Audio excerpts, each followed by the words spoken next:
एंट Man 3 का post credit scene Marvel Cinematic Universe के लिए गेम चेंजिंग साबित हो सकता है। लेकिन इससे पहले कि मैं आगे और कुछ बोलूं, तुम पहले ये मूवी देख लो, फिर इस वीडियो को देखना, क्योंकि इसमें काफी तगड़े स्पॉयलर्स मौजूद हैं। ओके, तो मैं एज्यूम कर रहा हूँ कि अब वही लोग बचे होंगे जो मूवी देख चुके हैं। तो चलो अब पोस्ट क्रेडिट सीन का ब्रेकडाउन शुरू करते हैं। So hello everyone, welcome back to Sitcon. Let's start this video without wasting any more time.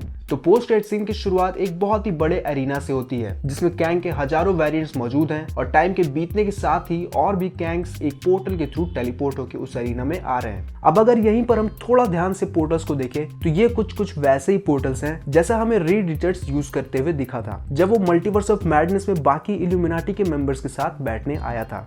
फिर अगले सीन में हमें ये 3 कैंग के वेरिएंट्स दिखते हैं जिनका अपीयरेंस यानी कि उनके लुक्स सबसे अलग और सुपीरियर हैं बाकी के कैंग्स के मुकाबले।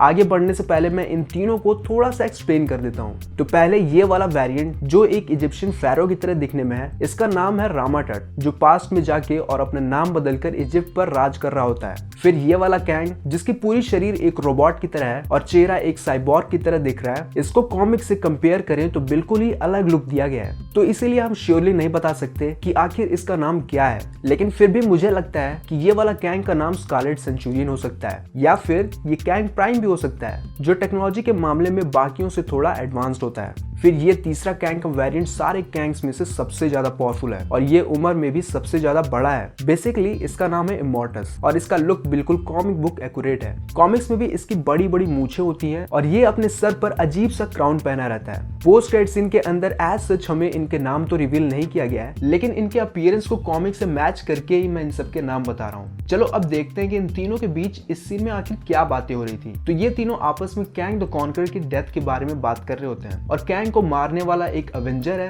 ये जान के इमॉर्टस बहुत ही ज्यादा परेशान भी नजर आता है, क्योंकि ये सोचता है कि एक अवेंजर इतना पावरफुल कैसे हो गया कि वो कैंग द कॉन्करर को डिफीट करते। लेकिन असल में Ant Man Kang the conqueror के मारे जाने की वजह नहीं था, बल्कि जो हैंक पिम की एंट्स थी वो ही थी मेन रीजन कैंग के मारे जाने की, क्योंकि वो एंट्स बहुत ही ज्यादा टेक्नोलॉजिकली एडवांस्ड थी और उनकी संख्या लाखों में थी, जबकि वही कैंग द कॉन्करर अकेला था और उसने एक्सपेक्ट नहीं किया था कि आगे ऐसा भी कुछ होने वाला है। लेकिन बात यहाँ पर ध्यान देने वाली ये है कि आखिर काउंसिल ऑफ कैंग्स ने कैंग द कॉन्करर को खुद ही क्यों नहीं मार दिया। तो इसका सिंपल सा एक्सप्लेनेशन ये है कि अगर वो सब खुद ही कॉन्करर को मार देते तो उसकी जगह एक दूसरा ही कॉन्करर आ जाता, क्योंकि समझ रहे हो ना, मल्टीवर्स। तो इसीलिए काउंसिल ऑफ कैंग्स ने कॉन्करर को क्वांटम रेल्म में भेज दिया कि जा भाई अपना कॉन्करिंग क्वांटम रेल्म में जाके करता रहे और हमें इस मल्टीवर्स को संभालने दे, क्योंकि तू बस तबाही ही किए जा रहा है। फिर इमॉर्टस कहता है They're beginning to touch the multiverse, और इमॉर्टस की ये लाइन मार्वल की प्रीवियस मूवीज की इवेंट्स को बता रही है। जैसे स्पाइडरमैन नो वे होम में डॉक्टर स्ट्रेंज ने मल्टीवर्स को लगभग अनलीश ही कर दिया था जब वो पीटर की मदद कर रहा था। और फिर मल्टीवर्स ऑफ मैडनेस में तो डॉक्टर स्ट्रेंज खुद ही डिफरेंट रियलिटीज में ट्रैवल करता है, जो शो करता है कि अवेंजर्स मल्टीवर्स को टच करना शुरू कर दिए हैं और बहुत ही जल्द बाकी के अवेंजर्स भी कैंग के बारे में अवेयर हो जाएंगे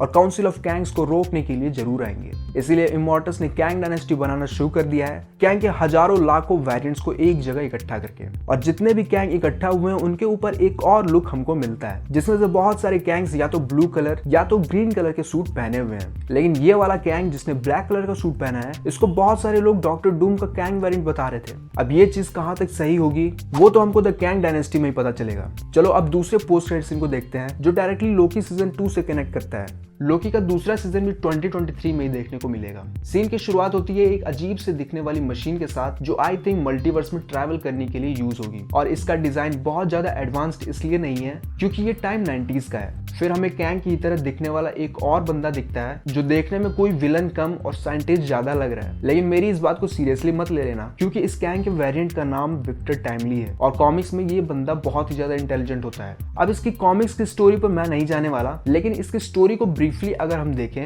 तो जब कैंग अवेंजर्स के हाथों हार जाता है तो ये बंदा टाइम में पीछे जाता है और इन्वेंशंस पे इन्वेंशंस करता है ताकि ये आगे चल के अवेंजर्स से फेस ऑफ करे तो बहुत ज्यादा एडवांस्ड हो चुका हो। और मुझे लगता है कि ये वाला पोस्ट क्रेडिट सीन सीधा लोकी के सीजन 2 से उठा के यहाँ दिखाया जा रहा है, जिसमें लोकी और मोबियस कैंग के बारे में जानने के लिए टाइम ट्रेवल करते हैं ताकि उनको अपने सवालों को जवाब मिल पाए। इस पोस्ट क्रेडिट सीन को लेकर तुम अपने थॉट्स मुझे कमेंट सेक्शन में बताओ और चैनल को सब्सक्राइब कर लो ऐसे ही एक्साइटिंग कंटेंट देखते रहने के लिए। अगर तुमको वीडियो अच्छी लगी हो तो लाइक बटन पे क्लिक जरूर करना और अब ये वाली वीडियो देखो जिसमें मैंने कैंग और आयरन मैन के कनेक्शन को एक्सप्लेन किया है। मैं मिलता हूँ नेक्स्ट वीडियो में।